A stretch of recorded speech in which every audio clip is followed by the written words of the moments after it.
Hi, welcome to Frequently Asked Fridays. Here answering your questions about resuscitation, anything that has to do with transition and newborn babies. So if you have a question, please don't hesitate to send me an email at info@karenstrange.com. You can go to my website, karenstrange.com, and the Contact Karen page, enter your question there, or just enter it on Facebook, and I will be answering on Frequently Asked Fridays, your questions. So let's begin without further ado. So let's say a midwife in South Carolina. In a case where a baby has prolonged wet lungs, transient tachypnea, what would there be value in some inflation breaths even after the initial postpartum period? So, well, I really feel only adequate to and trained and an expertise in the immediate postpartum period, not the after the immediate postpartum period. But I will tell you, I have taken the UK resuscitation course and I've used a lot of their material. And I remember one of the questions on the exam while I was in the UK taking the newborn life support course was you go to do a postpartum visit, 2 weeks postpartum. You go to their house. This baby was born in the hospital, and you find the baby is having some slight respiratory distress or some respiratory distress. What would you do? And I really didn't have a clue how to answer that. But the answer for that was you would do the 5 inflation breaths because they consider the first 30 days the immediate postpartum period. And that would be the answer. Now, I would not go as far as to recommend that 2 weeks postpartum or after the initial postpartum period. I don't really know what period you're talking about or how much time. But I would say that if it was in the immediate postpartum, before you went home, that if you had a baby that had was not breathing well, maybe it had rapid respirations, maybe it was retracting, grunting, or flaring, yes, you could try the 5 inflation breaths. I don't really like to say transient tachypnea because that's really a diagnosis, and as a midwife, I don't really diagnose. Rapid respirations, okay. For that, I would certainly give it a try. I'd do the 5 inflation breaths. Beyond the initial postpartum period and how long are your postpartum periods, I'm not sure really how I would answer that. I would probably, if you were to call me, I'd tell you to have the baby checked out, that it needs to be seen immediately. So I hope that helps. So let's see, a birth assistant in Nevada. How should I practice resuscitation techniques? Great question. So how you should practice resuscitation techniques is practice them. At my class, I have a little cheat sheet, and you should practice mouth to mouth and bag mask. You could practice it on your little fake doll. You could practice it on a pillow. You could practice it in the air. You need to be practicing mouth to mouth as well as bag mask because it takes practice. And even though they're the same counts, they have a different set of coordination. One is using your hand, and then the other is using your mouth. So I used to, on the way to a birth when I had a home birth practice, is I would be driving along and doing the counts, squeezing, and then doing the counts, breathing. Because, again, what if I got there and I didn't have the equipment? What if I got there before my partner? Then my partner pulled out the bag and we were doing it together. It's a little tricky to go between the two, so you should practice that. And then you should set up drills and scenarios. You can't expect to really learn what to do by taking a class once every 2 years. So practice drills and scenarios are really critical to feeling competent and to deliver a coherent, coordinated resuscitation if you haven't done it in 2 years. So, I do a lot of debriefs with birth centers, and I can tell you those resuscitations usually go pretty well because birth centers have it set up that every quarter every quarter, they do scenarios. You know, if you have a shoulder dystocia in this room, if you have a hemorrhage, a resuscitation here, who is doing what? So that's my suggestion. So even if you practice alone, you should just practice, do it every month. I think that would be great. Every other month. The more you practice it, the less charge there's going to be. The more you practice it, the more it's going to be like part of your being and not this scary thing.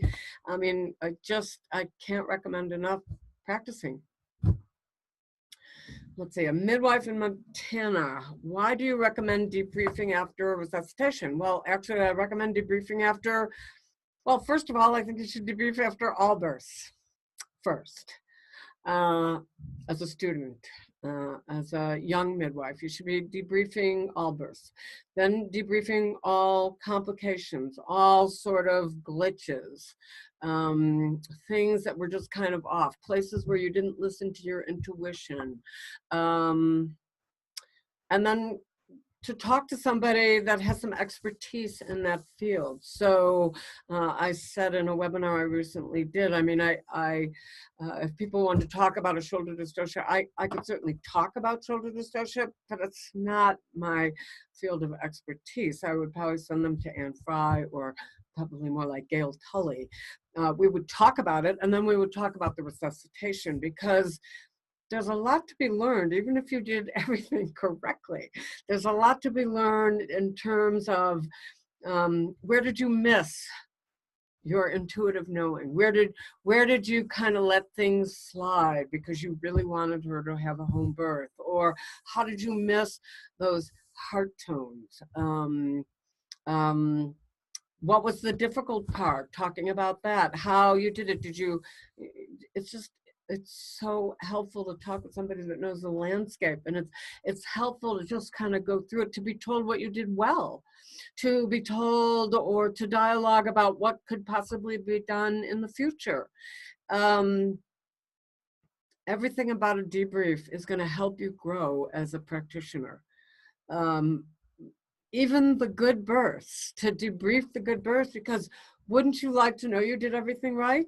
Wouldn't you like to know maybe there was one other thing you could have added in to what you did right? And if it's done with somebody that doesn't have a stake in you, in your community, where it's basically anonymous, you're going to get a lot out of it. So I really recommend debriefing, as I said, all the time, and then around all resuscitations. And if you're training people, you should be debriefing the people you work with. Having them divulge their thought process, it helps make sense. Like when I was a staff and clinical director at Maternidad La Luz, I used to say, so now, knowing what you know, what would you do different? And we would kind of discuss that, just like, because you learn each time. And when you talk about it, you learn even more. You get some reflection and feedback. And the parts that you hesitate, you can get some reassurance about. That is going to make you a much better practitioner. I cannot more highly recommend debriefing. And I think we often have a lot of shame around having a complication, and especially if there was a bad outcome. But even if there wasn't a bad outcome, even if you didn't get in trouble, even if the baby was okay, even if nobody called you on anything, it's still good to review births. And it's really good to do it with somebody that has some experience and that isn't really part of your community. So yeah, I cannot recommend them enough, for sure. So that's why. Let's see, how often should I practice resuscitation? How often should I practice using resuscitation equipment? Well, every birth you should set up your equipment, and actually at every birth you should be, checking your pop-off, making sure you have your setup, your CPR board, your warmer, your your towels, your hat, your shoulder roll, your saran wrap, everything is set up and ready to go. If you use oxygen, you have your oxygen tank there, that you've checked your oxygen tank. Because I said in my last part 3 webinar, I mean, we all occasionally have a scenario where equipment isn't working, or we accidentally left our tank on, we don't have any oxygen.